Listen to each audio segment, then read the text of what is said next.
Everyone. That was louder than I expected, sorry. Hello, for those of you that I haven't met already, lovely to meet you. My name's Leo. If I haven't had a chance to say hello, then hopefully we'll get a chance to catch up after the panel discussion. So yeah, amazing to see so many people here, about probably 50, 60% I've not met. So that's amazing. Thank you so much for coming down this evening. Apologies, we're running a little bit behind. I was too busy eating pizza, so here we are. So I hope everyone enjoyed that. Before we get into it tonight, I just want to say a couple of really quick thank yous and just give a little bit of context to who the panelists are and why we got them together this evening, and then I'll let them take it away because I know that's who you came to hear from tonight. So firstly, just want to say a massive thank you to Dream Factory. I'm sure you've all seen the big logo on the board or you're already familiar with them. We genuinely really mean that. Dream Factory have been absolutely amazing. This is not the first, but the second time they've let us put on an event so we can do something like this. And ultimately, as you're all aware of, you all know what we're here to speak about tonight. It's a really important conversation. And that ideally means getting people together to have that conversation in person. So of course you can meet like-minded people and hopefully build some new friendships, build some new relationships. So we wouldn't be able to do that without Dream Factory. So firstly, we want to say a massive thank you to them. For anyone that is looking for any type of content, podcast, marketing related services, we'd highly recommend you check them out. The other studios are upstairs. So again, thank you so much to Dream Factory. One of Dream Factory's own, Fran over there, is one of our panelists this evening, so you're going to hear from her. She's an absolutely amazing woman. Shameless plug to our own podcast. She has been on the podcast. I'd recommend her episode. It was fantastic. Fran's built a fintech company, which I'm sure she'll tell you more about. She also runs a lot of the operations here at Dream Factory, and also as a mum, does loads of other amazing stuff, so I'm excited for you to hear about her. Our second speaker this evening was actually our first ever podcast guest. So that's been quite a cool story, quite a cool journey. What's not so cool about that is we actually lost her episode. So not Dream Factory, we were using a different studio. Unfortunately, we lost her episode. Thankfully, she was very nice about that. She came back on when we found Dream Factory. And as sorry as we are that we wasted your time that day, worked out for the best in a way, because if that hadn't have happened, we wouldn't have looked for an alternative podcast studio. We wouldn't have found Dream Factory. So it's amazing how that came full circle. So Elizabeth, thank you so much for being here this evening. Amazing to have connected with you over the last year. And then last but not least, we also have Abigail. Abigail is absolutely incredible. She's been putting out a lot of content recently that I've been really loving myself, learning from, in terms of like why there is a gender pay gap.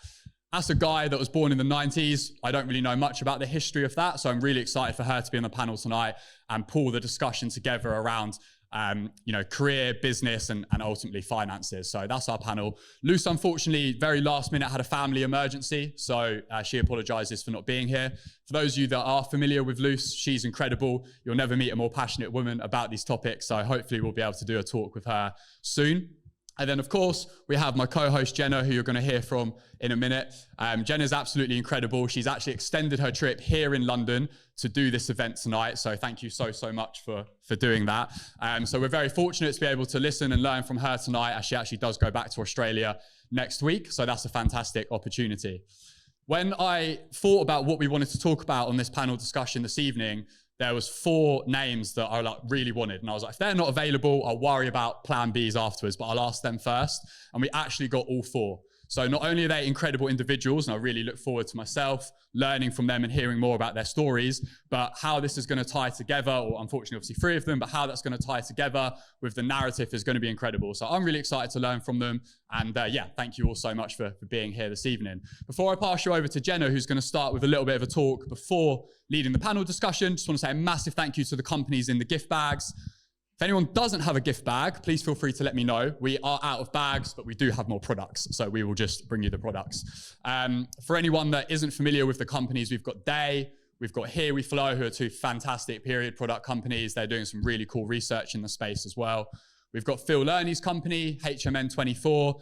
We recommend checking out his products. He's been a massive supporter of what we're doing and is genuinely just really trying to support women's health in the workplace as well.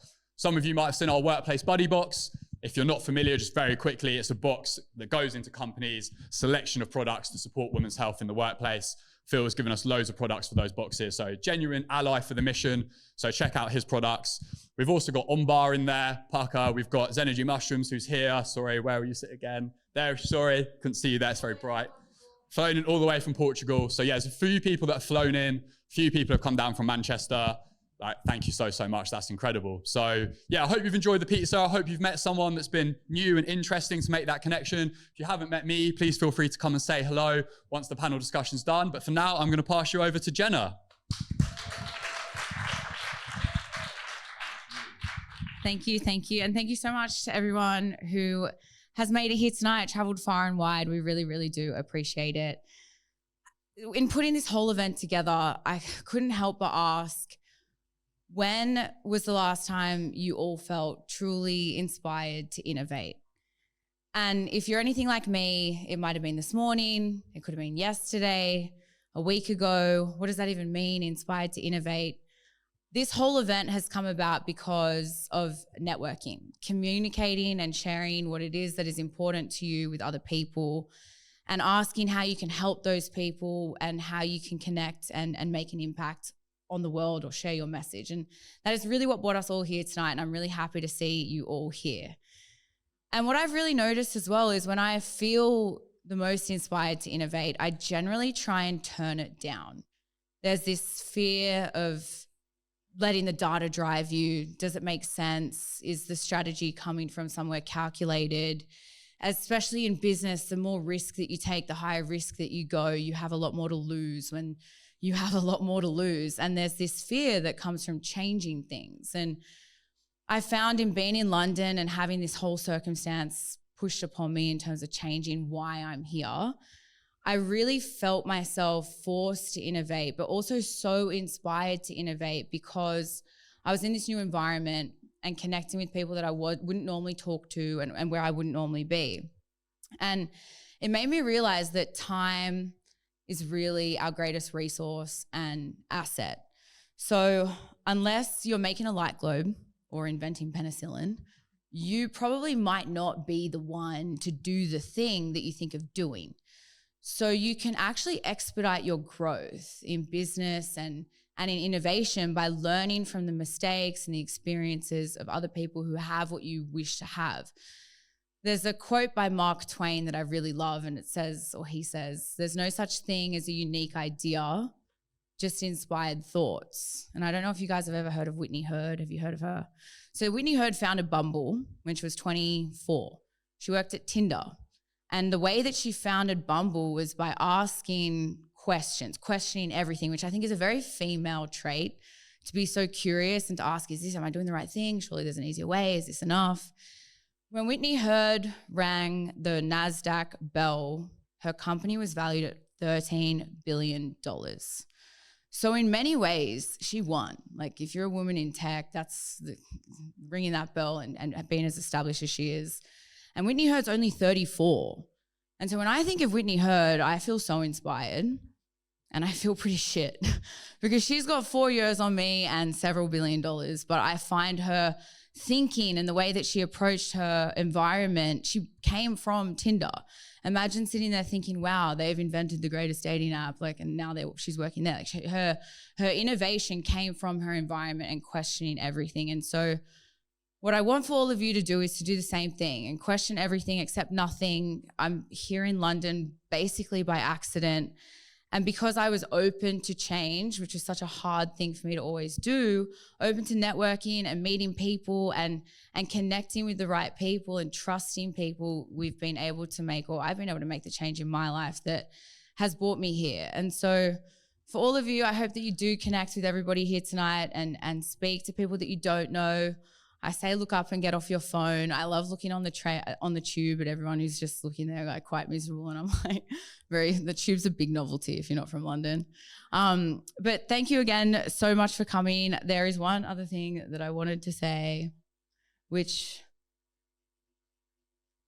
you know what, I'm actually just going to leave it there. Thank you so much for coming.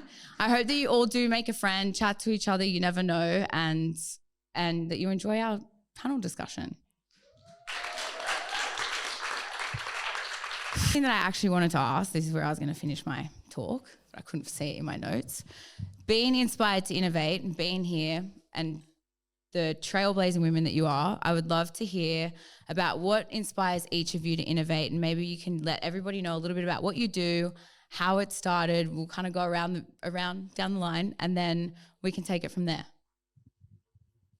Hello, welcome. I'm Francesca and I'm part of the fabulous Dream Factory team here, so massive shout out to Dream Factory. We do amazing content for fabulous brands. I have built a fintech startup as well, and the Inspired to Innovate question, I love that one. I have an aggressively creative brain. It kills me sometimes. I cannot go through a day without having a new idea. Really what inspires me most is about helping others and about having a purpose. So that's the core of the themes about what inspires me. But don't get me wrong, I have dumb ideas too. I did wake up thinking, why has nobody invented Chien number 5? Because I want to smell like my dog. Like, that would be great, right? And so I did some internet research and found out that they had actually invented breed instead of creed. But there you go. I'll just leave it there and I'll let the others introduce themselves. Okay. Hi. Is this working? Yeah.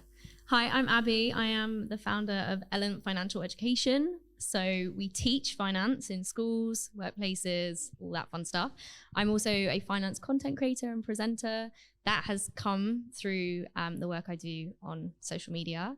So hands up if you think finance should have been taught at school. Yep. So it turns out the government don't think that way, which inspires pretty much everything I do every single day. I honestly believe that finance should have been taught from year one. And the fact it's not has been like the driving force of Elent since day one. I also have this mad belief that if you teach finance at school, you can actually eradicate the gender pay gap. Because a lot of the stuff that happens to us with the like motherhood penalty and the gender pay gap issues comes from a lack of financial understanding. So my inspiration to innovate constantly comes from like an anger and a frustration that the government do not always think like us. So, yeah. Hi, everybody. I am Elizabeth, and I'm the founder of Ludo and Ludo Collective. And Ludo is a business that's all about driving well-being and inclusion in the workplace. And I've had a career of 25 years in HR, and I have 3 kids. And that's deeply relevant as to why I get up every day and feel that I want to innovate, because I want the workplace to be completely different to the way it is now.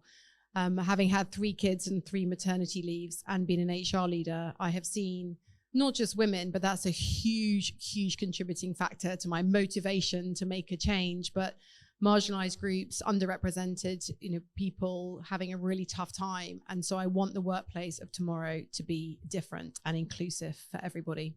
And that gets me out of bed every day with my fire in the belly to make it change. Okay, well, Fran, we might start with you. I know that that's also something that you're super passionate about in terms of flexibility in the workplace, but I'd love to know a little bit more about your first startup and what the inspiration was behind that and how you came about actually bringing your vision to life. Thank you. So my first startup was called Goodbox, and we built digital donations for charities. So we built physical payment hardware. It was founded in 2016 to solve the problem of a cashless society when it comes to donations. So we work with over 2,000 organisations, and they're still today in a lot of museums and galleries and process millions for UK charities. It was just UK based. And back in 2016, there wasn't the infrastructure to accept payments. So it was very early days for Sum Up. And we really wanted to solve that problem. And it just came, I've worked in charity and I used to run a big global charity day, and it comes back to that innate sense of purpose that for me, my purpose is about empowerment of people, right? And how can we help people in a way that does good in the world, right? It's just, we're a small speck in a part of a very large cosmos, and I really just feel passionate about helping people. So it was actually through my first maternity leave that I came to founding my co-founder is ironically part of a mum and baby group that we got on and decided to go for it. I mean, it was a long journey and a long 7 years, but it was certainly worth it. But I'm going to hand over because it's quite a long story. I have a question. That is such a feat, to have a purpose that you want to help people. I love purpose-led profit. I think that we're in the era of personality-led profit, and in terms of trying to bring a purpose of helping people, which can sound so broad to life, how did you know that this was the avenue to do that? And I'm sure as a startup, you would have faced so many challenges and obstacles along the way. How did you stick with it? How did you just know to stick with it? pure resilience, I suppose, and passion. Like, I just believe inherently in authenticity. It doesn't matter what you do or what you feel that you need to do in this world. You have to be authentic about it. It's a long, hard slog, and anybody who's built a business or is building a business will know that it's exceptionally hard.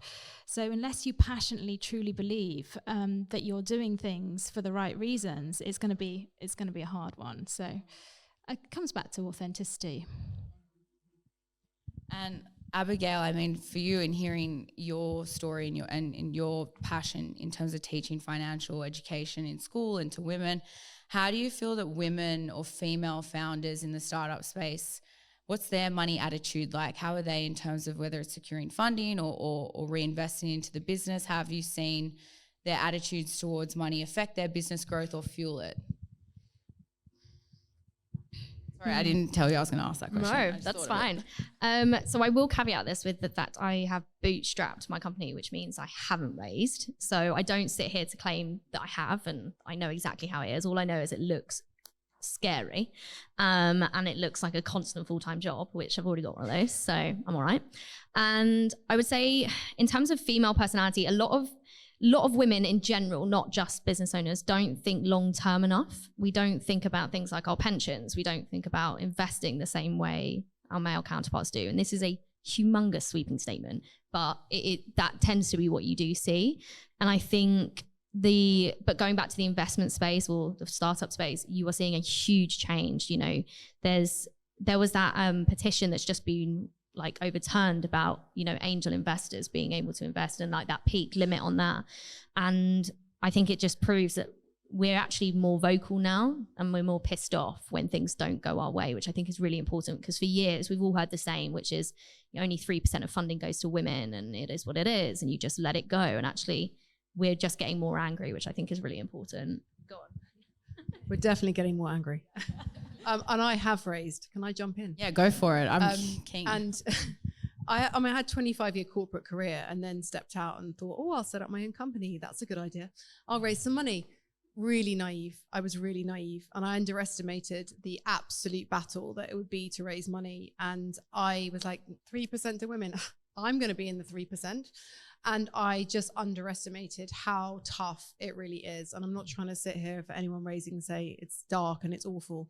You just have to really, really push hard. And there were multiple scenarios that I had where I sat in a room and there were things that were said to me that were wholly inappropriate, that would never be said to a man. For example, you've got 3 kids. How are you going to run a startup with 3 kids? You're like, did you just say that?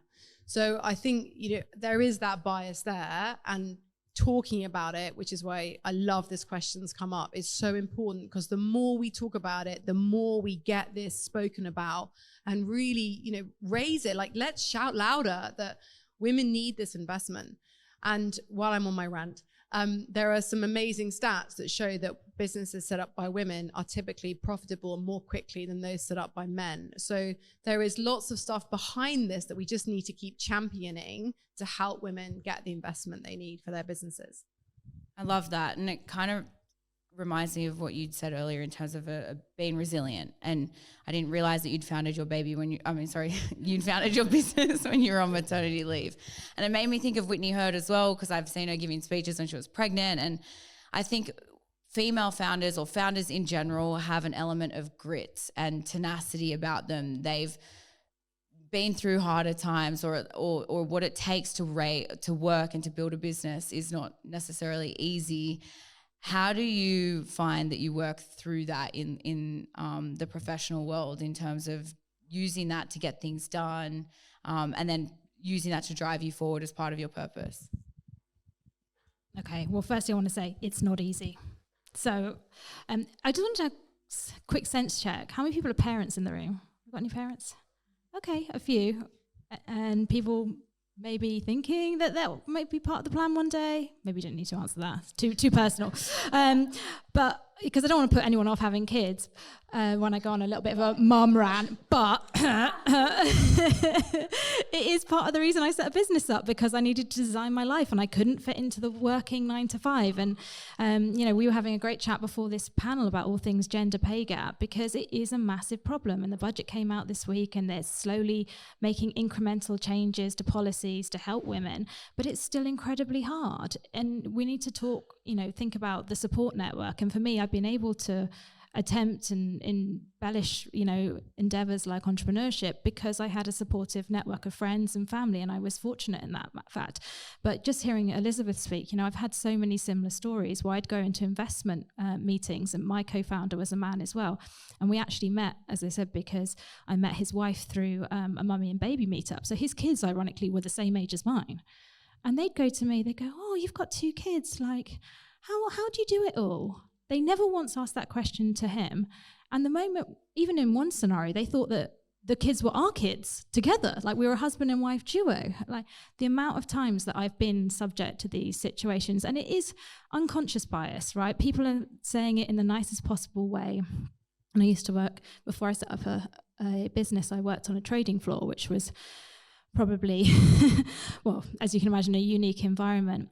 And the minute I had a first son, they were all sort of championing me, going, "Well, when's the next one coming?" Like I was some sort of like baby making machine. And it was just, this working environment for women, it's so tough. And, equally on a business side, there's not quite enough support for young businesses to help support companies with things like maternity policies. The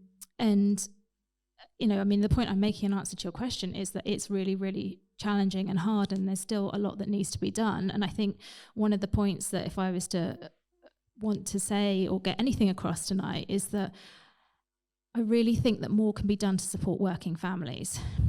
And that is something that's really, truly, passionately part of my core belief in being, because without my partner, I couldn't do half the stuff that I do. Yet, without going into another rant, there's all this forcing people back into the office, and it is incredibly hard. I do have to say that. So I'm sure I'll hand the mic over before I say too much. Mum, I found out, I heard something on Sunday that has literally blown my mind, and I'm going to blow your minds. So Candice Braithwaite, guys heard of her? No? Yes? No? She is incredible. Just FYI, need to follow her. She said, "They know your worth, they're just hoping you don't." And it blew my brain. And I was like, that's it. That is what it means. And I think for a lot of women, that statement needs to sit and resonate with you for the next X amount of weeks, because there is so much that we just do naturally because it might come naturally to us. And actually, you need to know your worth, know what you're worth, know what you're doing, and stick with it. And and I just think that is like a saying where I wish I could just say that to every young girl, because I would have made so many less mistakes in the last few years if I had known my worth. Because sometimes when you picture you pitch to a client and they say yes immediately, you think, oh, fuck's sake, I could have gone higher. And that's a bit of that, where they definitely knew you were worth more than that, so they jumped at it. It's really interesting to hear you say that. You've just sparked a memory. They know your worth, they're just hoping you don't. When I was younger, in 22, when I was starting my corporate life, I started in a pharmaceutical company. And I think it was my dad, but somebody said to me, probably my dad, "You're never going to get the pay rises that you're looking for in corporate unless you move around in your 20s. They're going to come to you with 3%, but unless you actually quit or get a new job, you're not going to get the jumps in the pay that you're looking for."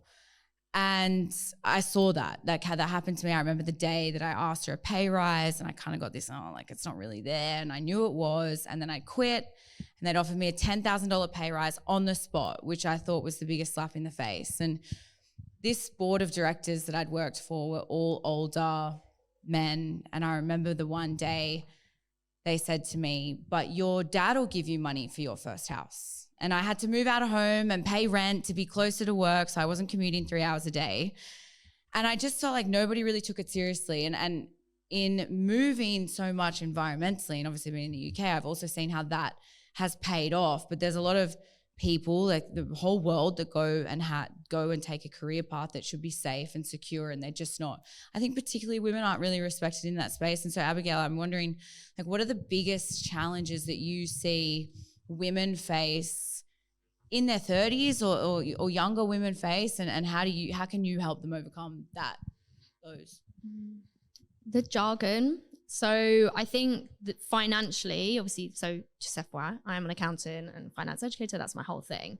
And I think the biggest barrier is the fact that there is so much jargon. There's so many very masculine, like sporty acronyms when it comes to finance and investing and all of that kind of area that I think need to be broken down. Even like, right, get this. So investing. Have you heard of bull and bear markets? Hands up if you have. Okay, so the honest truth as to why they are called bull and bear markets is bull markets are when the prices are rising, right? In the market, bull markets. It is because when bulls fight, their horns go up. So prices are rising. However, when bears fight, which obviously happens in our day-to-day life all the time, their paws go down. Hence, prices are dropping. Like, why is that an investing acronym? Like, how is that inclusive? Like, it drives me mad. Like, that's the sort of stuff we need to be talking about to like break down the barrier, because so many young women especially come to me and say, I don't know where to start when it comes to investing. I don't know what to do. And it's mainly because when you go on these investment platforms, it's just full of jargon that is just so off-putting that we just turn back around and walk out. So I would say more education. Just keep educating yourself and ask questions as well, because also what does often come out, and also we're not man-hating here, we love men, you know, they can do some wonderful things. But when it comes to when you ask men to explain something, often they don't know either. So always ask questions. The bull and the bear. I'm going to bring that one up later. Yeah, well, exactly. You ask people and it's interesting. So yeah, I'd say jargon is a big barrier. Elizabeth, how did you find that you overcame this? I remember when we were chatting at lunch, working in corporate and being so passionate about women in business and in an HR role, you then went on to build your own business and build tech and still sell your time and speak. Elizabeth did a TED talk as well. Very, very proud. That's exciting. How did you find that you overcame these challenges when you were in corporate to now? I suppose just by the nature of being a mum, and I always wanted to be a mum, you know, and my kids are now 21, 18 and 8, casual gap in the middle. In fact, I'm really open about it. I think I talk about it on the podcast with Leo. The first 2 were IVF. I couldn't get pregnant, and I'm very open about that. So then when I surprisingly was pregnant at 40, I was like, what the actual fuck? This is not possible. So that's where the gap comes from. I'm very open about that. So yeah, I have this lovely surprise of an 8-year-old. But apart from that, I've always been really career-minded. In the past, was definitely a workaholic, really wanted to provide for my kids. And I definitely, and this is the nod to my TED talk, I was like, right, I'm going to win in the workplace. Just you bloody watch me. I'm going to do this. And I pushed hard, and I was aggressive and dynamic and fought for my place. And what I didn't realize until years later, which is where the inspiration for the TED Talk came from, is I fundamentally adopted behaviors of a man. And I totally lent into divine masculine behaviors to thrive. And the workplace, fundamentally designed for men, expects that. So then when you do that, they're like, yeah, she's really good. She's really punchy. She's really winning. It's great. And it got me to the top. Okay, brilliant. But then, and it only really happened when I left and set up my company and wanted to run it differently for me, not for the expectations of the corporate world. I began to realize that the real me, the feminine Elizabeth, the person inside, had been totally pushed down by me. I'd done it to myself. And I've been running my company for 3.5 years now. And over that time, I've had a massive realization of how much coming out of corporate and setting up my own business has allowed me to be authentically me. And it's been a hell of a journey. And you talk about your health, and in terms of that journey, I can imagine the periods of stress and motivation, and also on the flip side, I don't know if you ever felt scared. I know that sometimes I do. Definitely. In terms of looking after your own health and own well-being, how have you found that's really supported your business journey? That's such a good question. And I mean, some of you know me in the room. I'm a bit of a fitness nut. And if I'm not working out, I don't stay sane. So I think investing in my health and fitness has been not always, but part of me definitely for the last 15 years probably. But it's shifted and adapted. And I was like a spin freak 5 years ago. Now you'll never get me on a spin bike. So there's been evolutions of tuning into the feminine me and going, what does my body need right now? And I think it's actually probably Leo's fault that I'm training for a high rocks with my other half is over here. We're doing one together. So I kind of shift and find a challenge. And bizarrely, that challenge and that goal of going after a fitness and health goal is probably a good representation of how I live my life. So whether it's a business goal or a health goal, or I like to win. So I want to go after something that I can, and I don't want to win against other people necessarily, but I definitely want to win against myself and go, I've achieved that and I've done that. And that runs in my business and my fitness and the way I try and look after myself. I love that. It's being competitive with yourself, and both of you having children. And I guess I want to ask you all this question and maybe you guys can all think about it. I've noticed in working with moms, and I'm so far away from being a mom that I will say I cannot relate, but there's this element of guilt that women have with looking after themselves. Like a lot of the women that I work with in the health and fitness coaching space that say I work with moms or target women with children, the reason that women don't work out is because it's like the bottom of their priorities, because they've got like family, work, looking after their household and all the rest. And I just noticed this underlying theme of guilt. And I thought about it recently in being here and being after recovering from my experience in hospital. But I also noticed in being so busy and having these long days and working as much as I'm working towards a purpose I'm passionate about, I've also felt that guilt towards exercise. And exercise is what got me here in so many ways in terms of building my business off the fitness industry or the health and wellness industry. Have you guys ever noticed, like, do you have that guilt when it comes to looking after yourself as a founder? Oh, well, yeah, every day, especially if you're a mum. You've always got mum guilt. It doesn't matter what you do, so you might as well look after yourself. You have so to. True. It's so true. And it's survival, right? There are days when my husband's actually kicking me out the door to be like, go on a run because you'll be a bit less psycho then. And it is coping mechanisms. And this, for me, I'm a big fan of emotional intelligence. I don't know if anyone's read all the works by Daniel Goleman. If you haven't, you absolutely should. Because the first pillar of emotional intelligence is self-awareness, right? And understanding yourself. You cannot do anything until you understand yourself. That understands what motivates you, understand what makes you feel good, understand what makes you happy. What does fulfillment mean? Because success is there branded all around us, right? Fast cars, flashy houses. And I just look at that and I go, well, that's nice. And there's always an element that you think you want to aspire to that. But genuinely, if I got my Aston Martin that I want, I would curb it on the school run and I just look like a dick. So I just think that you have to just take it back a little and stop putting so much pressure on yourself. And it's hard because you will always have guilt. And I think today, I read my WhatsApp messages right from the school. I should come off the WhatsApp group. And it was, everybody participated in Mother's Day gifts where you have to take the cash into school, right, to buy a gift, apart from 7 children. And I read that, I go, shit, 2 of them are mine. And I was supposed to be on the bloody PTA, for fuck's sake. Like, honestly, I was like, so you can't win. So my message to everybody is just to know yourself and to know what makes you feel good. And from there, you can understand what you want to do with your life. And I think it's taken me a long time to get to that perspective, but that's the advice I'd now give myself and to anyone else. Yeah, I think the guilt thing, yes, it's always there, but you know what? I've actually learned to tell it to shut up in your head and just go, this is going to do me no favors.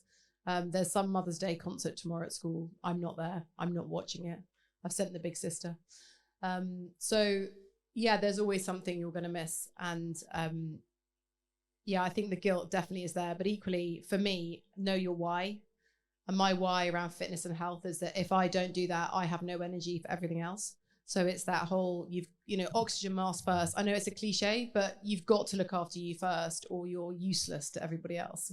Well, I know I am anyway.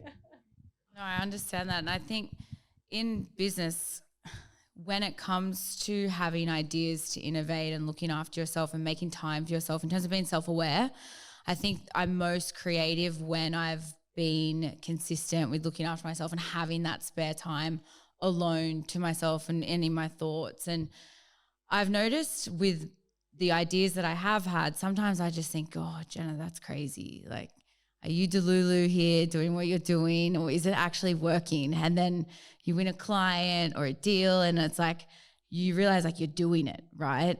And it's quite funny because I talk to people like my dad, and I love my dad, and he was really quite pivotal for me growing up. I did the same degree that he did. I worked with him in sales. But sometimes I'll like tell him about what I'm working on. It's like, but how do you know it's going to work? What if it doesn't work? And it's these masculine traits that I was talking about before, the structure, the strategy, the planning, that really do give you the foundations of a business or an investment that you know is going to work. But then sometimes, you know, like they say, that quote I said before, there's no such thing as a unique idea, only an inspired thought. How many innovations happen from doing the same thing, right? So it is being able to trust yourself and knowing that you can take that risk, or knowing that you've come up with a good idea. And I find in health and wellness, it brings with it a level of self-confidence, I should say. If you know that you can overcome smaller challenges, like in the gym week to week, to me, that means I can start a business. But I'm curious to know, have there been times for all three of you where you found that you've had a really great idea and you had to trust yourself to go all in on it? Starting a business for each of us, I think, is one of those things. But then you also knew you had to sort of play it safe. Did you sort of take one risk that really obviously far outweighed the other, and how did you do that? Well, here's the thing. Ideas are worthless, genuinely, right? So the most important thing about ideas is just to get out there and start talking to people, which is great because that means you're networking and socializing. And I quickly know which ideas of mine are going to fall off a cliff because my friends just look at me blankly and go, right, so how's the husband? And you go, not that one then. But you have to have conviction and authenticity in itself. But when it comes to ideas, the important thing is to share them. Yeah. I don't know. Content creation, Instagram. When I first started, I was awful. I was so static. I had no idea what I was doing. The editing was awful. The videoing, it wasn't done here, obviously, was awful. And yeah, it took a long time because hilariously, I'm the shy one in my family. And I talk on TV now for a bit of my living. So it's a mad world that I've kind of grown up in. And now I think I had to take a risk and just hope I'd be all right at it and change. But I'm trying to think of what I'm trying to say now. But yeah, I think the thing I would say is just keep going, just keep doing it, because I started 2 years ago and I was shocking. Like, I didn't really know what I wanted to even say properly. I would make mistakes. Like I said, the editing was awful. But now, obviously, a few years later, large community, more traction. And people always say to me, like, how can you become a better public speaker? Just stand up and talk. A really good way to become a better public speaker as well is to talk in front of kids. So if you ever get the opportunity, try and do that, because the one thing with children is they won't lie to your face. Adults will. You will all, whatever I say will sit there really lovely and politely and just lie straight to me. Kids won't do that. If they are not interested, they will yawn, they'll turn around, they'll get their phone out. That's just what they do because they don't have to impress you. So yeah, I think speaking in front of kids, and I've done that a lot over the last few years, has been a real good kind of a risk, but a real good area to improve, like that, like social media and public speaking part of my job. I don't know if I got to the end of your question there. Advice, though, just like speaking in front of kids is quite funny because I would never think to do that. But in terms of being the shy one and now being such a figure on social media, I watch your videos, obviously having more recently discovered you, and I'm like, this is amazing. People need to hear this. I'm learning, and it's not exactly the kind of topic that people would normally see on social media or engage with, you know? Yeah, and also when it comes to social media, people think you have to give up all yourself as well. And actually people don't come to my channel because they give a shit about what I'm doing with my day or like what nail varnish I wear or what I'm eating. They come because they need financial education because there isn't anything out there for them.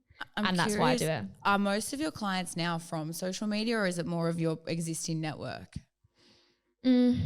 It's a mix. So obviously with schools, it's mainly just through like word of mouth, because there's actually not much competition in the school finance space.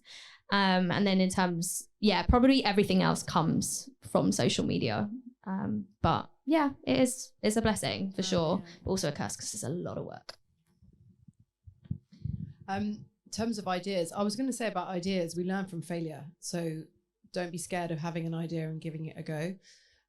We talked about this briefly earlier that, I've pivoted many times in my business. The pivot is so relevant. So if you stick with that's my plan, that's where I'm going, you don't bend, then definitely you'll get left behind because the market changes, the customer changes, the demands change. And so don't be scared of just giving something a go and then going, hey, that didn't work, because you're still going to learn from what doesn't work. And I've messed up a lot. So I've learned how not to do things for sure. There's a quote, and I don't know it exactly, but it's a reader lives 1,000 lives, maybe I do know it, and man who doesn't read lives one. So I feel that the same applies to talking to people. We have a lot to learn from each other.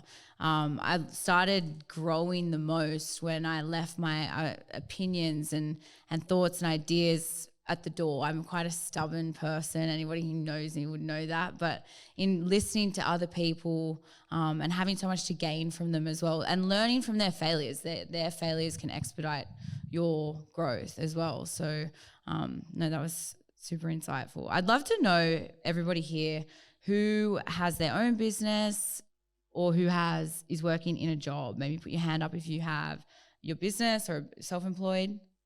Okay, awesome. And then everybody else. Okay, awesome. Well, are there any questions? We'd love to throw it over to you guys now. Some questions for any of the panelists that you guys have. Please don't be shy.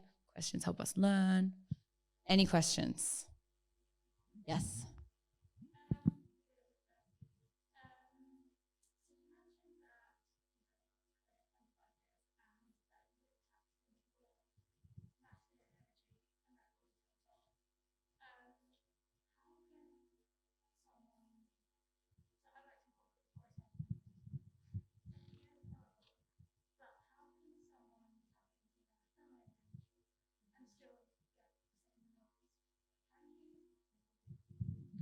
Yeah, I mean, it's a lot of the work we do at Ludo is I'm trying to educate it on the company side so that companies can really embrace this polarity of masculine and feminine so we can thrive in the workplace. But I think being able to be in your most authentic self and deliver things from your intuition, which we naturally have bucket loads of as women, and your authenticity. And I think what we're afraid of when we talk about giving our feminine energy in the workplace, I think we're most afraid of being seen as weak, emotional, volatile, all those types of comments that we get. Although on the flip side, by the way, I know there's times when I was really punchy and they were like, oh, what's wrong with you? Time of the month. So you almost can't win either way. But if you can truly come from authentic self and say, what's coming up for me is this, and I've got an idea and I'd like to share that. Can I do that? And I know it sounds awful, but almost asking for permission for your opinion. And weirdly, by practicing that tiny sentence, we shouldn't have to do it, I hate it, there is an instant rise in the masculine to hear that better, because it's like, oh, she's asked me, now I feel important, I'm going to listen. But that polarity and that dynamic does work really well.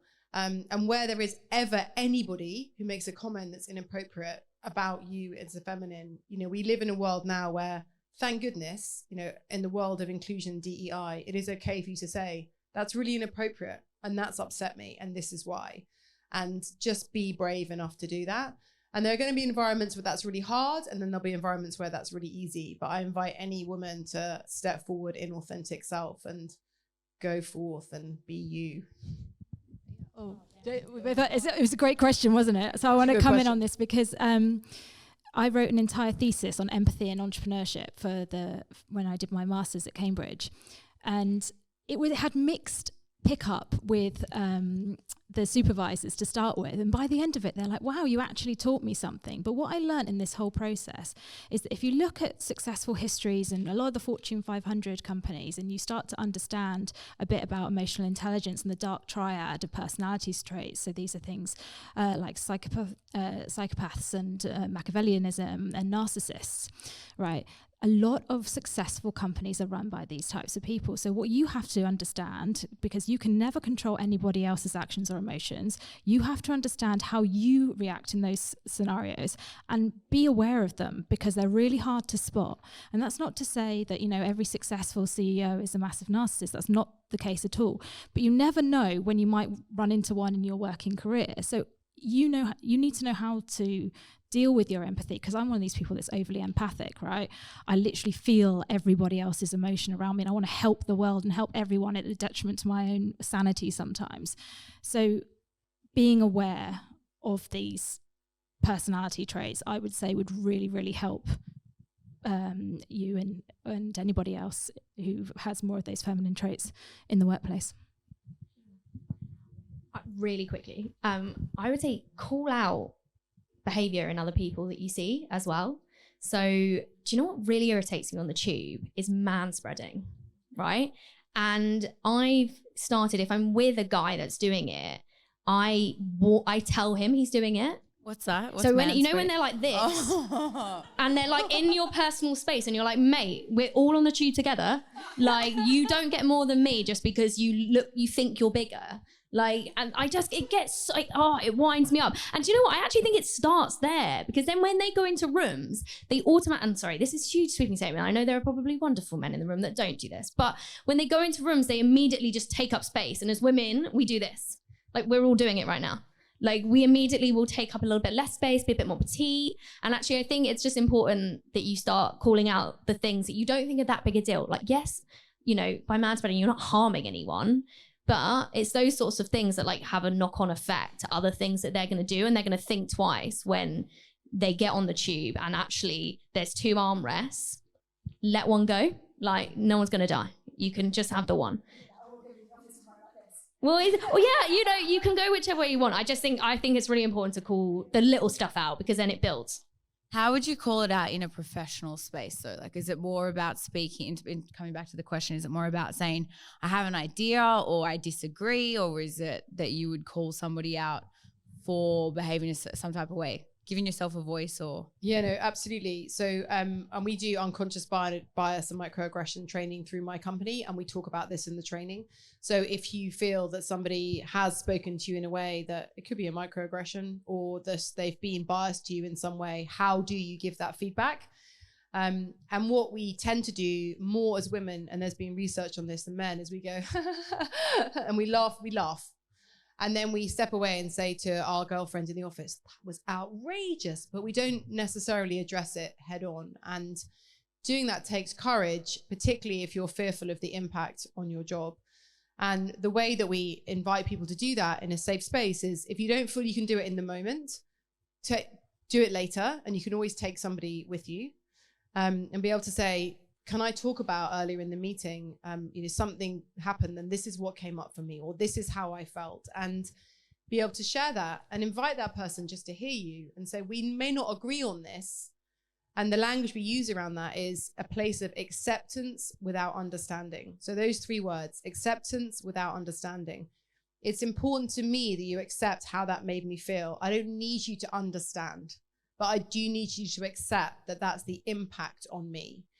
So if you just remember acceptance without understanding, which is a hugely helpful guide when it comes to inclusion, where somebody who makes different choices to you, has a different background to you, maybe there's somebody from the trans community and you don't understand why. You don't need to understand. But what's important is we accept without this desperate need to understand. And innately, as human beings, we are desperate to understand. It's inside us.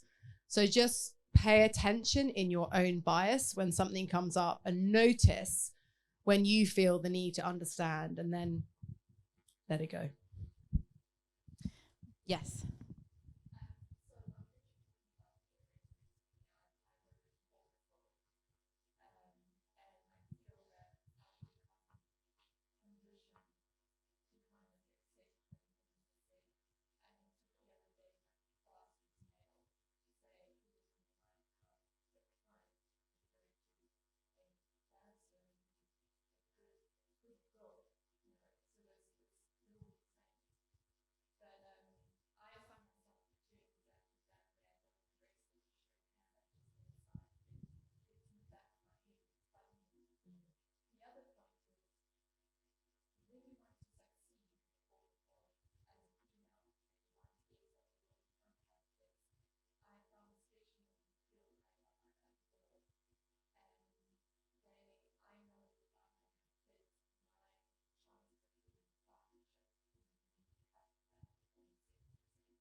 Yeah, it's a great question. And there are certain industry sectors that are particularly bad at this, and law is one of them. I'm sorry. You know this. Because of billable hours and because of being out of the business and all those things that come with it. And it's incredibly difficult. I think in terms of how somebody might speak to you as, you know, I think you said a good girl, or, you know, if, you know, where you can and where you feel confident to, just say, it really, that makes me feel like this when you say that. That brings up this for me. Could we say, you know, I don't want to give you the words, but whatever feels right for you, I'd really encourage you to speak out about it. And it is hard, but I think you can do it in a really kind way without being, you know, it's really rude when you said that. You're going to get defensive response. So how you have that conversation, and that's just the art of communication, which, you know, typically as women, we're very good at that. So that's good. And in terms of the career piece, it is so tough, particularly in law. It really is. And I hear you.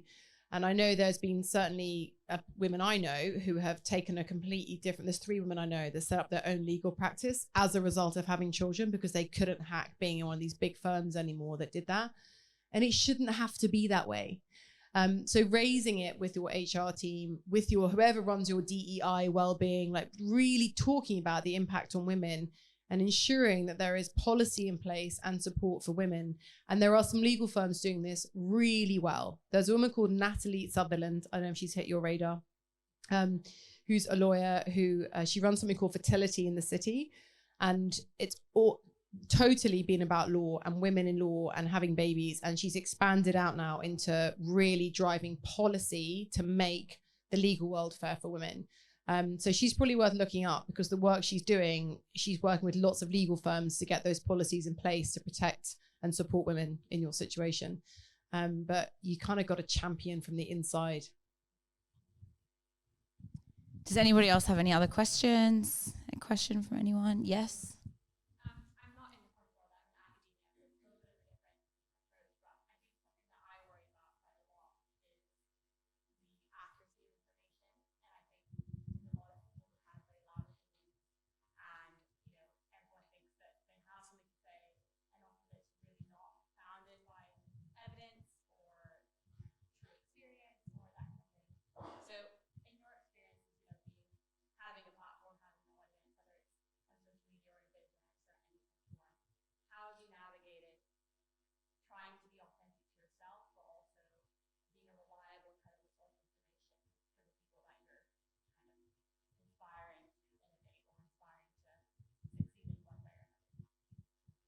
Well, I guess I would answer this for myself first. I would generally lead with my experience. So instead of citing or quoting or pushing beliefs on other people, I've always been very forthcoming with what I've been through and how I've handled it and what I'm trying to do and how I've navigated it. And with social media, particularly with everybody trying to establish authority and credibility as a business owner, you tend to see this how you should, and it's this pushing of and this trust that comes from a follower amount or a blue tick or a few testimonial videos that, you know, obviously could have come from somebody's best client base. And, you know, there's that, the word authenticity, which I hate to hear how it's been shamed for being thrown around. Like, look it up in the dictionary. It's still a good word. Authenticity and integrity and leading with just sharing from experience. We follow people now, you know, we're not necessarily reading books or studying white papers or even watching the news. Like, we get our financial advice, we get our legal advice, and everything, our news feed is Facebook and TikTok. And I think that what I have found in the businesses that I have seen do so well is it's this level of, I don't know what works for you, but this is what's worked for me. And I think it's trying not to be an educator. And it is so frustrating to see in a field that you're passionate about, somebody shouting from the rooftop something that is inaccurate or maybe slightly accurate. You can always like kind of tell if it's regurgitated or if ChatGPT wrote it, but really I feel it's evidence. And there's an evidence-based community that can reference things quite confidently, whether it's science in health and wellness or data or the budget or news. But really, I find the level of trust in terms of how you navigate it just comes from here's how speaking your market language and breaking it down. Like in terms of educating in finance, there's so many gray areas for, even when I first started learning about it. And there was a podcast that I tuned into in Australia called She's on the Money. And I'm educated to some degree, but in terms of current updates and things that affect the budget or the economy in Australia and new news, the one thing that I really sought was information I understood. So people, instead of trying to be an educator, sometimes people try and sound smart when they don't know what they're talking about. Like Albert Einstein says, if you can't explain it to a 6-year-old, you don't know it. I think being able to make it relatable and digestible is really important. Does that answer your question?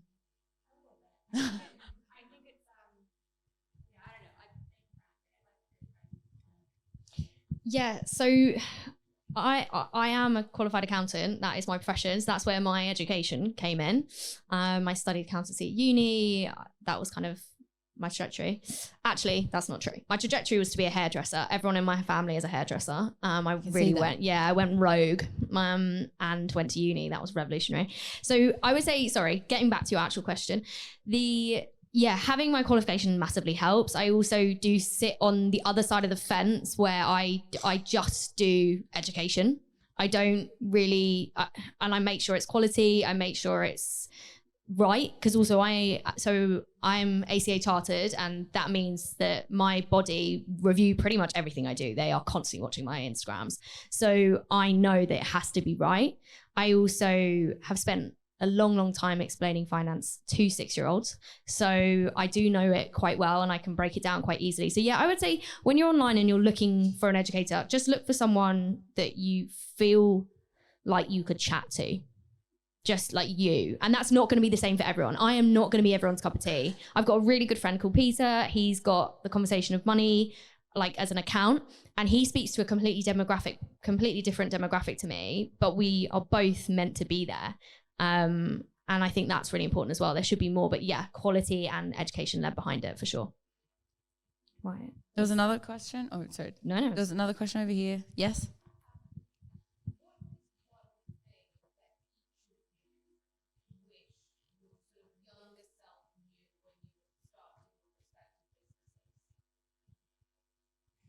That is a great question. I mean, oh gosh, there's so many things. Start with one. One thing I wish I knew when I started. It's going to take longer than you think. And it's going to be more rewarding than you ever dreamed. Do you know what? I'm going to go back to it. Know your worth, or they know your worth. They're just hoping you don't. I wish I could have said that to myself 2.5 years ago, because I would have been charging a lot more and I would have been able to scale quicker. I think to value the people around you that are going to be there for you in the worst possible times. And that's not to sound too dramatic about it, but I think there's always, the thought process that I must, you go full in when you create a business. Like, it's hard work, it's hard graft, you give up everything. But often, sometimes, I think there are times when you give up too much, and I'm guilty of perhaps forgetting about good friends, or perhaps the people that are closest, that love me the most in those times of need. And I think you desperately need those people around you always. And that's part of the emotional component of resilience, right? What denotes resilience? And it's about that support network that you have when things are potentially more difficult. I think for me, it's really just that you never actually know how it's going to end up. I think if you're a serial planner or a control freak, like a year ago, I was exactly where I wanted to be, and I never thought I'd be here, and now I'm exactly where I want to be all over again. And I think there's this element of always, for me, it was just I wanted to know everything. I wanted to have all the answers. I thought really that the plan was set in stone, but it's actually been in the fluidity and that sort of like in trying to go with the flow is actually a lot quicker than moving against a current. So it's that everything's going to work out. I do believe that in some weird way, no matter how it kind of goes. Hard question. Any other questions?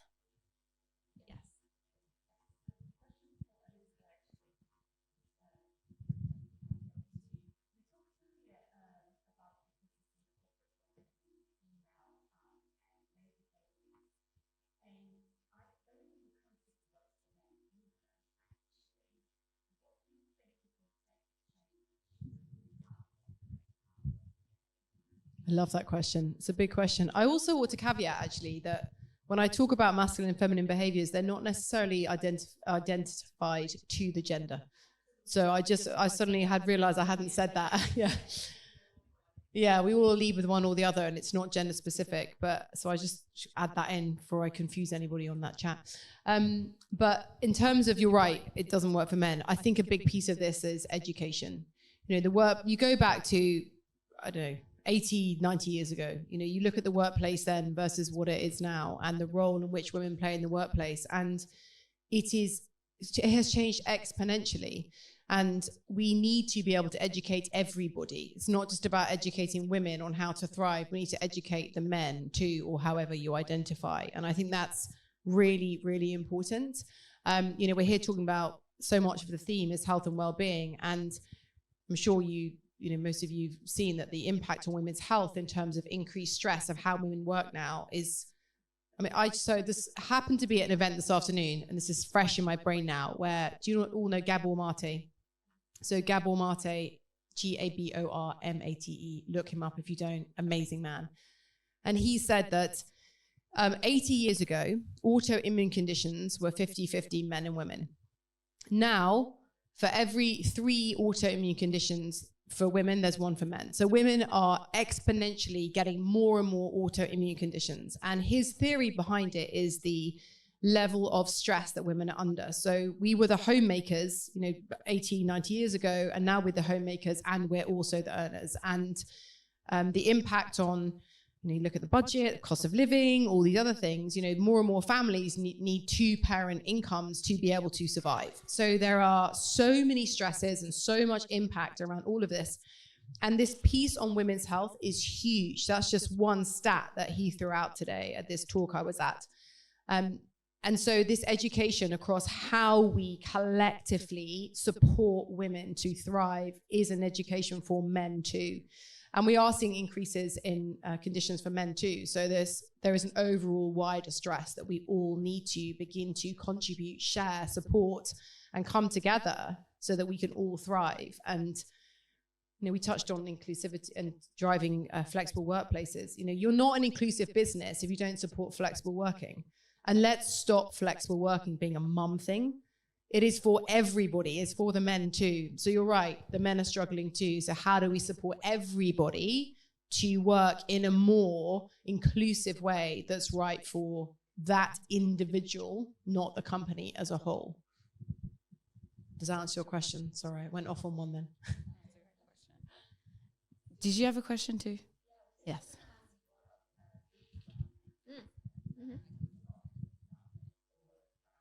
Raising, always. Yeah.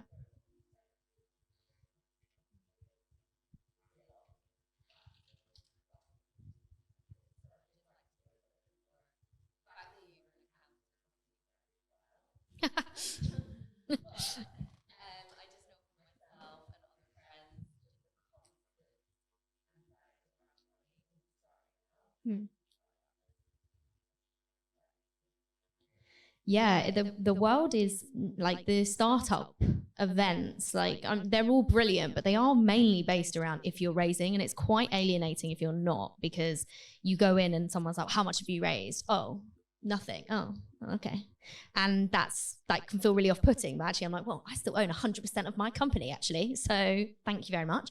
I don't now, but bootstrapping for me, what I knew I could start earning revenue in my company quite quickly by just going out and delivering a service. That's how I knew I was going to be able to do that. So I saved up for about 3 or 4 years, effectively almost like saving up for a house deposit, to know that this is what I wanted to do. And I was going to put that money in. And if I didn't, you know, if that was all going to go, it was all going to go. And it all went. And so yeah, you just have to kind of naively jump, I think, is a really important thing, and find networks around you that do know what you're going through as well. So don't just hang around with people that are raising, because it can feel really off-putting when they can effectively overnight have hundreds of thousands of pounds in their bank account, and that's probably not the same for someone that's bootstrapping.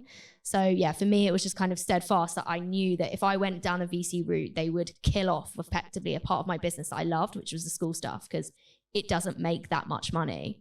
And I knew that I had to bootstrap it to keep hold of that. And yeah, I'm proud that I have, and it's made revenue and it's all fine now. But yeah, I would say just find circles that you feel comfortable in, and don't spend too much time in the VC ones, because it can feel really off-putting. Yeah, I'd love to come in on this as well, because with my first business, we raised over the period of 7 years, 15 million in investment through different sources, from crowdfunding through to angel investing, VCs.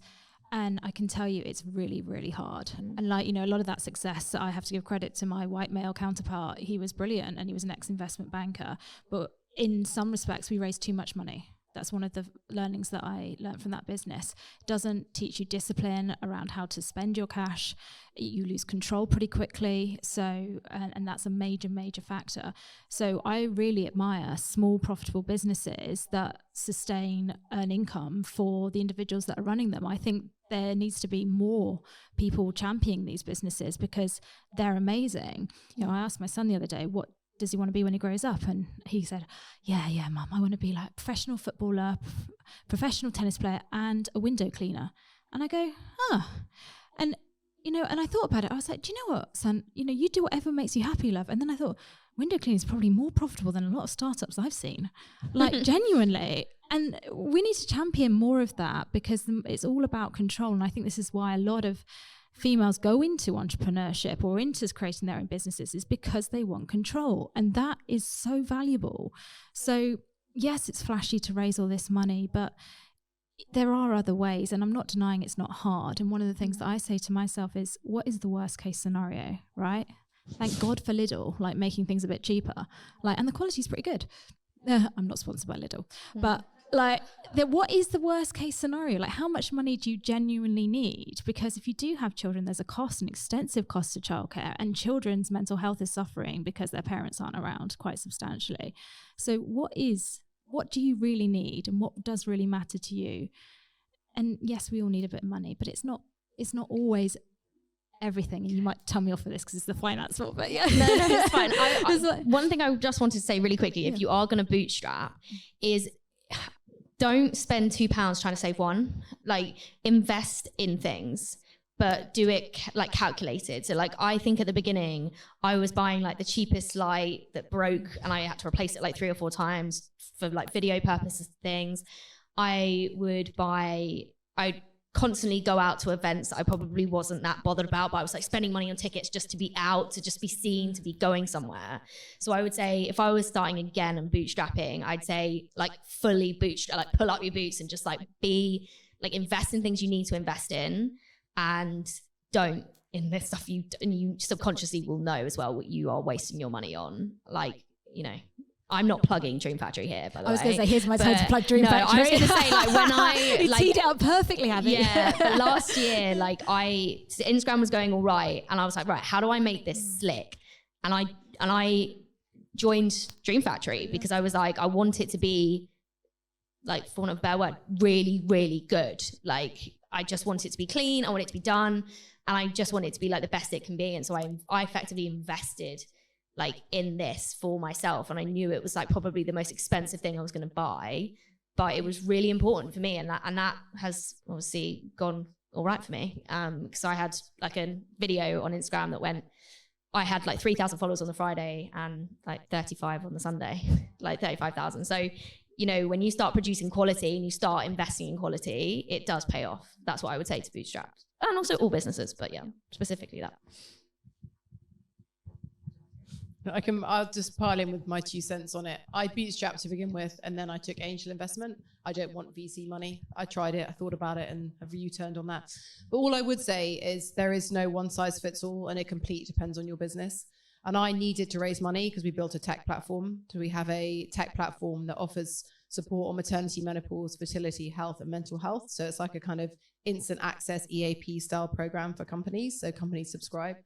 And there was no way I could bootstrap the heck out of that. That was like a really huge investment for the business. So I think it depends on your business and what stage you're at. And you might be able to bootstrap it to a point and then go, actually, now I need some cash in, which is what happened to me. But that's because I chose that route. I didn't need to, but you just got to know, you know, every business is different, and there's no kind of one size. I think also reinvesting, you know, in terms of taking only what you need, knowing what you need. There comes a time, if you're a service provider and you are offering somebody a skill or trading your time for money, and then you know your worth or you know your value and you can charge a certain amount, there comes a time that when you do have your own business and you can, you know, pay your own taxes and manage your own accounting, there comes an extra pot of money that you can at the start maybe spend or feel like it gives you a level of freedom, but really it comes back to knowing, okay, do I have a business or do I have a job as a service provider and a consultant for these people on a retainer or whether it's delivering or billable hours, and then reinvesting back into the business. So knowing exactly what you really need to take only that, and then that is bootstrapping, right? You can then put on people, it's like income producing activities. So investing in content really help with Abigail's marketing and lead generation and sales. But then on the flip side, it's like, where am I spending a lot of time that I can claw that back so that you can start to really move the money through the business in ways that will help you grow a lot faster. So bootstrapping at the start is so hard until you start sort of making the right decisions and the wrong ones as well. I mean, you can spend so much money when you run a business in the wrong avenue, but you just don't know until you've done it. Any other questions from anyone? Yeah. Oh, okay. Yes.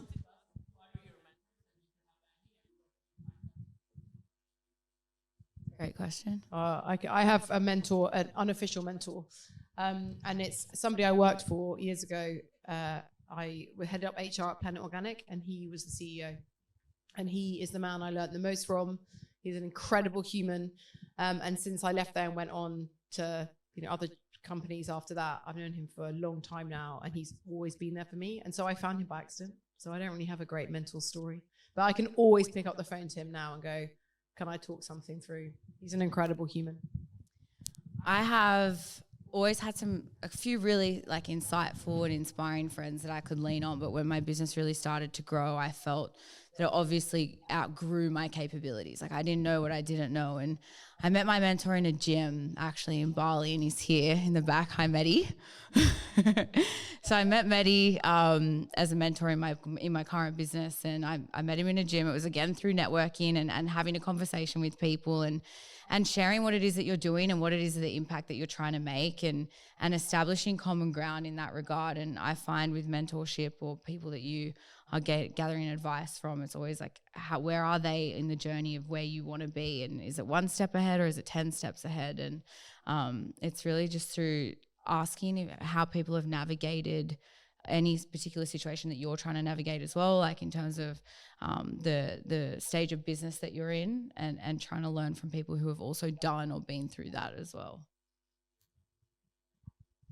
That's a great question. I looked at this recently, and somebody said that you don't pick a mentor, mentors pick you, right?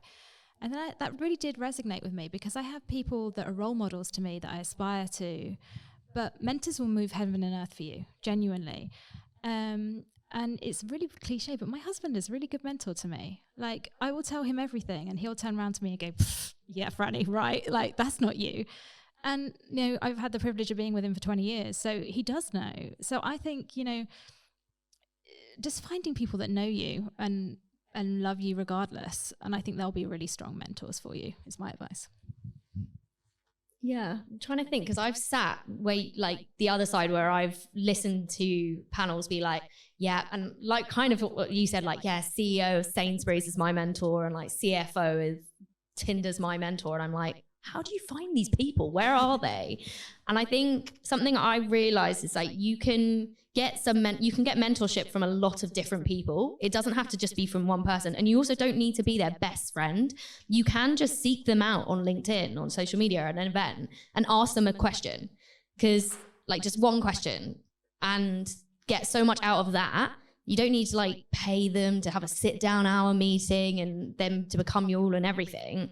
You can just get mentorship from different people, because also as you grow throughout your career, as you go throughout your business, your needs will change, and having like one coach or one mentor probably won't work, or it might even hold you back. So yeah, I would say just reach out to people. Like, I constantly knock on doors that are far too big for me to be knocking on. Like I was at Downing Street. Yeah, I was at Downing Street yesterday. Absolutely no business being there, but I was there. And you just kind of keep knocking until you're like, oh, okay, yeah, that's absolutely fine. Yeah, I'll just be stood on Downing Street talking about the budget. But yeah, I would say just consistently knock on bigger doors.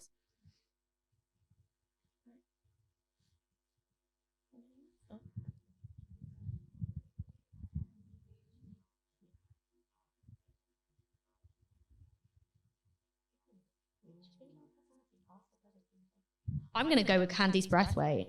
She's great. I saw her at this festival on Sunday, and she was just so cool. And she was just so secure in herself. And I just love that. And then also, I'm laboring this point now, guys, but obviously the know your worth thing. I was like, that's it. I'm taking that and I'm rolling with it. She also just looked phenomenal as well. I think that's really, like, sometimes as women, we always worry that we have to, I do this as well, by the way, before I say this, I always wear a suit because I feel like it gives me more. It makes me feel like I'm a grown up. But she was stood there with this like massive like pink top that was like so over the top. And I was like, I want to be more like that. I want to feel more comfortable being feminine. So yeah, Candice Breathwaite, she was great. I don't actually have one. I was thinking, is there one person? There's lots of people, and they've been different people through my lifetime. I'm one of those people that tends to latch on to someone. I might see somebody on social media and I'm like, oh God, she's amazing. And then I'm on to the next one. It's kind of what's right for now and what's inspiring me and what I need. Sorry, I don't have one particular name. I think if I had to say one to give you guys an answer, because mine's pretty much like yours, I would say it's Whitney Hurd. I have a masterclass membership. If you guys know what that is, you can watch like short documentaries from founders and people in business. And Whitney Hurd was so inspiring to me because not only did she not have a formal education, but the way that she shares or recounts her journey to where she got to or where she's now is literally just by asking so many questions. And I find myself lying in bed at night trying to shut my head up. So it's by asking questions and questioning her environment and by being super brave and courageous that she was able to build Bumble on the back of her career at Tinder, or short career at Tinder. And I just find that super brave. So that's why I find her inspiring. I don't really have one. Genuinely, I find inspiration in a lot of people. That sounds really like cliche, but I don't think it has to be anyone rich and famous. Like, you know, do I want to look like Angelina Jolie? Yeah, maybe, but I don't know. Yeah. Friends and family, the people around you. You guys coming here because you want to learn more. I find that. Yeah.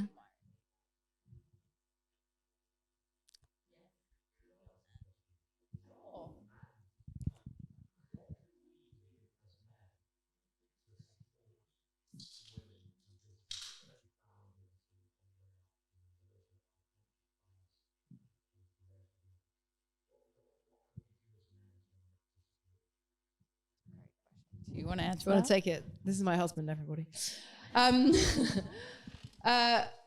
I think men need to champion women and call it out when you see it that a woman is being pushed down or a woman isn't being elevated. So when men can get behind women and champion them and really like support and share your network. You know, typically men have greater networks than women. That's a stat, I'm afraid. It's a sad thing. But use your network, you know, be able to introduce, help that woman on her journey. And also, if you see anything that's in any way not empowering that woman, call it out in the room. Because when a man calls it out in the room and backs up a woman in the room, it is so powerful.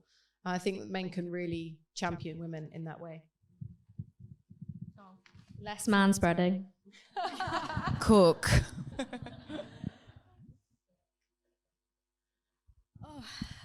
I don't know. It's nice that you even asked the question. Like, yeah, just being there supporting women and standing up for us and making us feel seen. It's hard for me to answer because I'm not a man and I'm not subject to what you experience as well. But yeah, just being part of the conversation. I think also sharing emotion. I feel if a girl shares emotion about work, it comes off as like bitching or moaning or it can feel like, because I feel like men don't share as much about their frustrations in the workplace. Like they kind of carry a load by having to do what they do. They go home and they don't share it. So I think like a mutual sharing and understanding for each other, and the fact that you are both career minded and neither is more important than the other.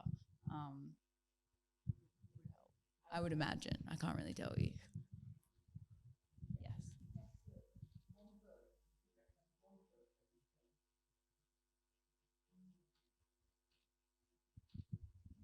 Shoe Dog, have you read that one? Story of Nike. It's a great book. It's a really good book about resilience. Yeah, it's worth a read. Or listen on Audible, if you like me. I've got Gabor Mate on the brain, so I'm going to go with the Gabor Mate book. I've just read, it's not related to being a founder, but I've just read his book, Scattered Minds. But his other books are amazing. My 8-year-old's ADHD, and it's all about really getting underneath the neurodiversity of minds. It's such a good book. That's my favorite book of the moment. There's so many finance ones to think of. I don't know. You just posted about 4 on your Instagram, didn't you? Yep. Not on your LinkedIn. Yeah, there's my a whole LinkedIn. library. Yeah, Follow Abby on LinkedIn. Yeah. If you, I'm writing one. But it's not yet, so no. Girls that invest. So there's a woman called Simran Kaur, and she's Australian or New Zealand? I don't know. Sorry, that's awful when you don't know. But Girls that invest is a really good, like, relatable breakdown of investing.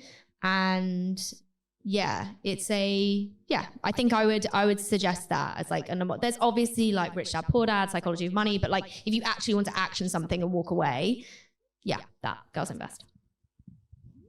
Of course, I feel like I have 2, but I'm just going to say The Gap and the Gain. I really, really loved that book. In business, I find I constantly set goals that are so big and I'm never feeling like I've achieved things. I never stop and smell the roses, and I live in this place of not enough, because as soon as you achieve goals in business, you move them, right? And that's just kind of how I've always been. It's a great part of me, but it also teaches you about the gap and then the gain mentality to set goals off where you've actually been, what you've actually done. It teaches you to really practice gratitude and use that to set more realistic goals as well. So I really liked that book.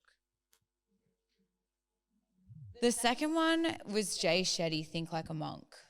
It's like 4 years of therapy for me in one book. Honestly, I'll save you 30 grand. Get that book. Yeah. Yes.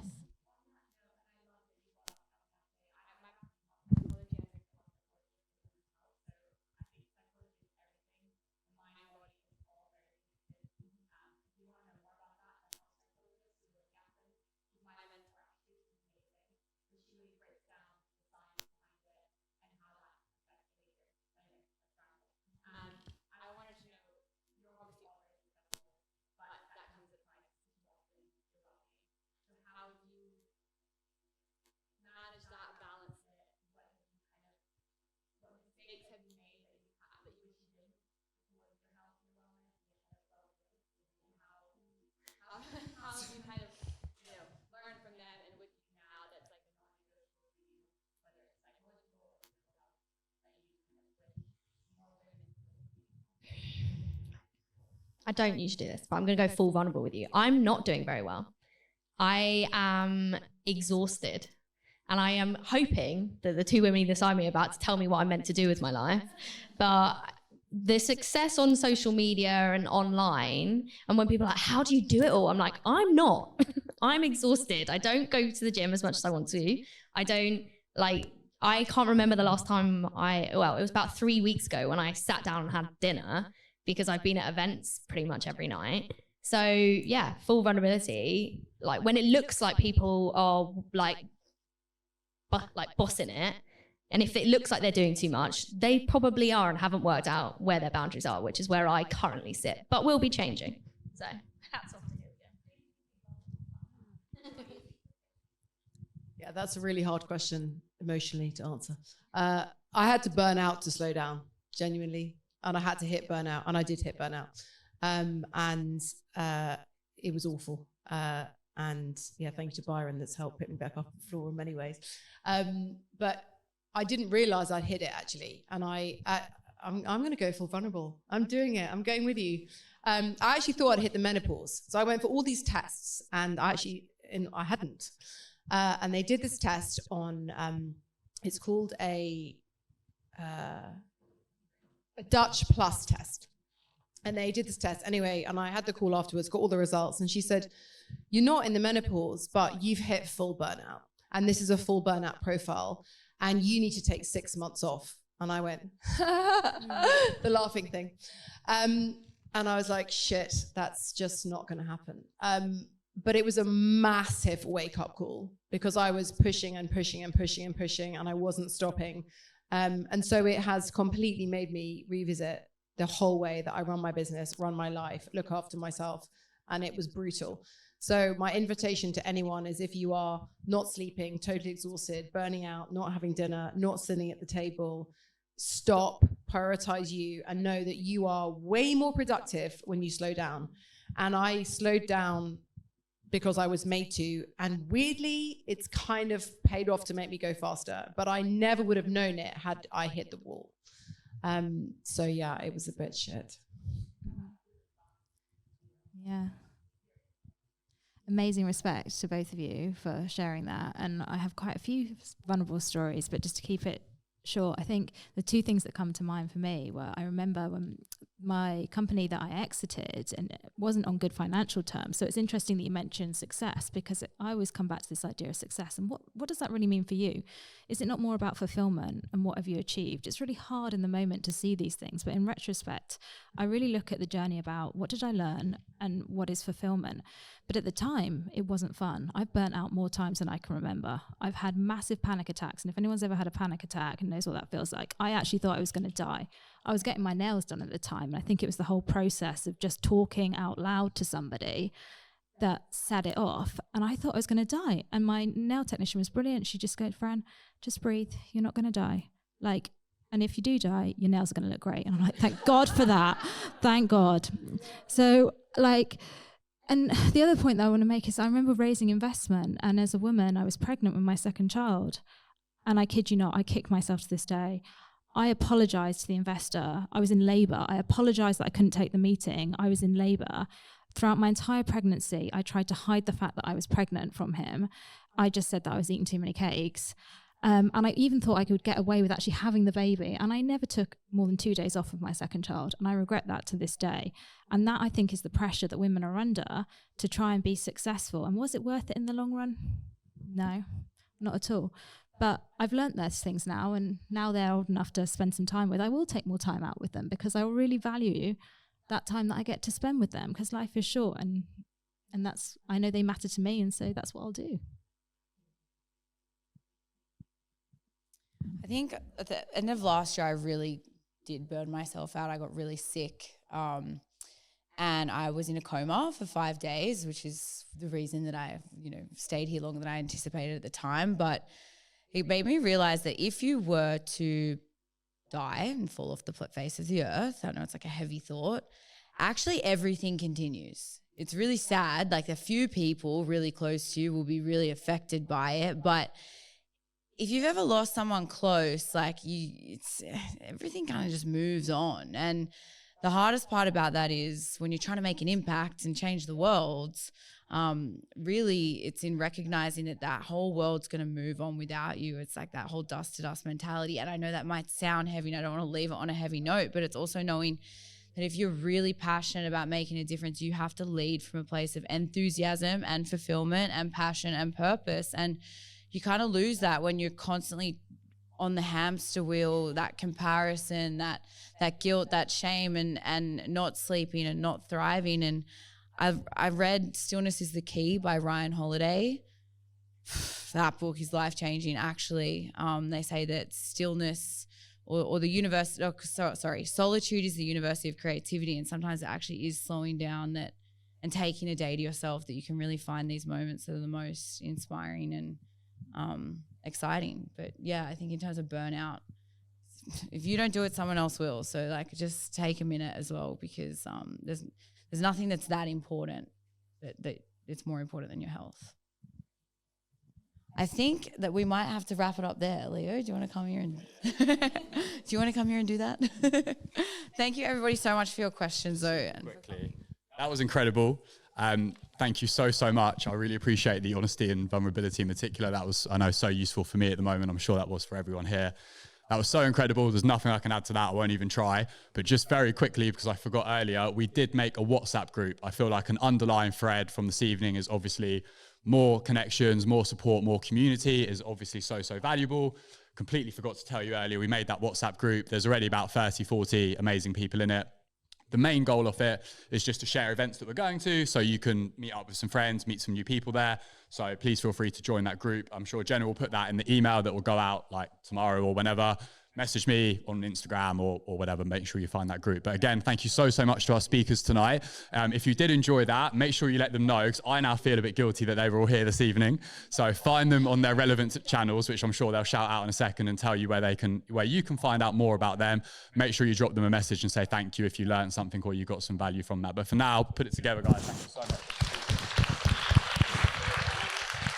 If any of you do want to quickly shout out your links, your products, websites, etc., then obviously please feel free if that's relevant. Dream Factory, it's on the wall. Elent. So my company's called Elent. So it's at ELENT_finance. That's everything from Instagram, TikTok, all of it. We're called Ludo. I'm Elizabeth Cowper, Cowper. You can find me on LinkedIn. And then just weareludo.com. You can learn more. That's it. And Big Uppetite, it's like Big Appetite, but with a U, because we're hungry for growth. So bigappetite.com and Jenna Davies. Thank you, everybody. Thank you.